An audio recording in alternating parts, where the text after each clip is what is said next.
क्या आपने कभी सुना है कि एक छोटा-सा स्ट्रोक जिसकी वजह से आ सकती है या खाना निगलने में दिक्कत आ सकती है या चलने में दिक्कत आ सकती है मतलब इम्बैलेंस।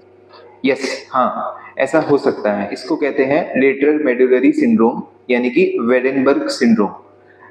ये स्ट्रोक केसेस होते हैं इंडिया में मोस्टली क्या होते हैं कि एक साइड की पैरालिसिस हो जाती है बॉडी की, या तो राइट की या लेफ्ट की। लेकिन 1 टू 2% केसेस में क्या होता है कि ये सब प्रॉब्लम्स आ सकती हैं। What is the cause? ये क्यों होता है? ये इसलिए होता है कि ये जो पेशेंट हाइपरटेंसिव हैं, डायबिटिक हैं, जो हाइपर प्रोलिफरेटिव स्टेट्स हैं, जैसे कि जिनमें खून गाढ़ा होता है, कोई स्मोकिंग ज़्यादा करता है या अल्कोहल ज़्यादा लेता है, इनमें रिस्क बन जाता है इस टाइप के स्ट्रोक आने का। टाइप के सर्कुलेशन होते हैं एंटीरियर और पोस्टीरियर। मेनली जो पोस्टीरियर सर्कुलेशन होता है उसमें थ्रोम्बोसिस हो जाती है, यानी कि पोस्टीरियर सर्कुलेशन में ब्लॉकेज आ जाती है इन सब रीजंस की वजह से। तो हमारी वर्टिब्रल आर्टरी होती है या posterior inferior spine cerebellar artery, जिसको पीका आर्टरी कहते हैं, ये ब्लॉक हो सकती है, तब ऐसा हो सकता है। इसके पेशेंट हमारे पास कैसे प्रेजेंट करेगा? सबसे पहले इसमें डिस्फेजिया होगा। डिस्फेजिया मतलब खाने में दिक्कत, इसके साथ बोलने में दिक्कत, डिसआर्थरिया जिसको कहेंगे, नेजल रिगर्जिटेशन ऑफ फूड, मतलब हम जो जो भी पेशेंट खाएगा वो उसकी नाक से बाहर आने लगेगा। सेकेंडली इसमें क्या होगा कि ये इम्बैलेंस वाइल वॉकिंग हो जाएगी कि जब पेशेंट चलेगा तो एक साइड स्वे करेगा, मतलब एक साइड थोड़ा सा झूलेगा। पेशेंट को वर्टाइगो हो सकता है, चक्कर आ सकते हैं, उसको डिजीनेस हो सकती है, वॉमिटिंग हो सकती है। 2 दिन पहले हमारे पास एक पेशेंट आया था, इसी टाइप की प्रेजेंटेशन थी। He is a labourer by occupation.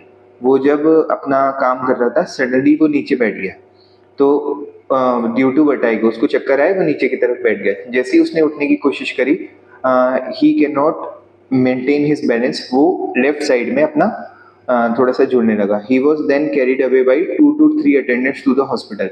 On further inquiry बाद में पता लगा कि उसको 2 से 3 एपिसोड वॉमिटिंग के भी आए थे। जरूरी नहीं है कि सारे क्लिनिकल फीचर्स एक पेशेंट में प्रेजेंट हों।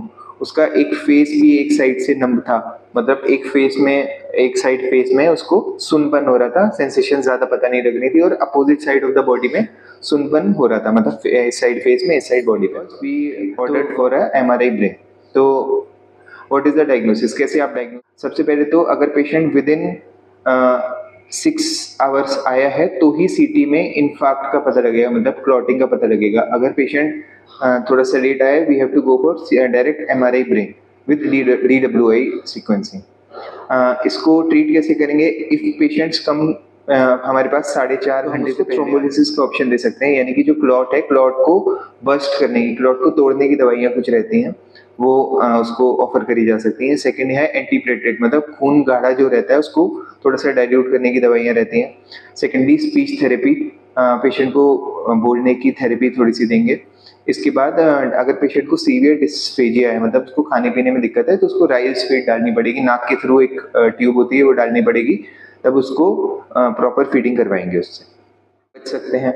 मेनली हमें बीपी कंट्रोल रखवाना है, बीपी कंट्रोल रखना है, शुगर कंट्रोल रखनी है, एल्कोहल अवॉइड करना है, शराब बिल्कुल और बिल्कुल छोड़ देनी है, स्मोकिंग बिल्कुल और बिल्कुल छोड़ देनी है। तो ये प्रोग्नोसिस इसमें कैसी रहेगी कि पेशेंट की prognosis is very good, they recover with subsequent time. थोड़े टाइम के बाद पेशेंट धीरे धीरे धीरे करके रिकवर कर जाते हैं।